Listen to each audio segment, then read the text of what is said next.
Big boss season 8కి ఇప్పటికే చాలామంది contestants ఎంపిక అయిపోయారు. వాళ్ళ పేర్లు రివీల్ అవ్వకుండా ఎంతో జాగ్రత్త పడుతూ వస్తున్నారు. ఈ సెప్టెంబర్ మొదటి వీక్లో ఎంతో గ్రాండ్గా లాంచ్ అయిపోతుంది. అయితే బిగ్ బాస్ సీజన్ 8 కాబట్టి డే 8న అయితే ఈ గ్రాండ్ ఈవెంట్ అయితే స్టార్ట్ చేయబోతున్నట్లు పలు సమాచారాలు బయటికి వచ్చినట్లే అందులో ఒకరు తేజస్విని సైతం హౌస్ లోపలికి రాబోతుంది అంటూ చాలా వార్తల్లో నిలుస్తూ వచ్చింది. అయితే ముందు సీజన్లోనే అమర్దీప్ వచ్చి చాలా నెగిటివిటీని సంపాదించుకున్నారు.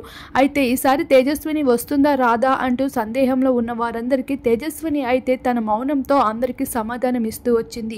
ఇప్పుడు ఏకంగా బిగ్ బాస్ అప్రోచ్ అవ్వడంతో పాటు తనకి భారీ మొత్తం డబ్బుని చెల్లించడం అన్నమాట బయట వినిపిస్తున్న ప్రకారం ఇప్పుడు తేజస్విని సైతం షాపింగ్ మాల్లో అయితే విపరీతంగా బట్టల్ని షాపింగ్ చేస్తూ ఉన్న కొన్ని సర్ప్రైజింగ్ క్లిప్స్ని తన ఫ్యాన్స్ షేర్ చేసుకుంటూ వచ్చారు. అవి చూసిన నెటిజన్స్ అయితే తేజస్విని అంటే ఎంతో ఇష్టపడుతున్న వారు తనని హౌస్ లోపల చూడటానికి చాలా ఎక్సైటింగ్గా ఫీల్ అవుతూ బెస్ట్ కామెంట్స్ని అందిస్తున్నారు.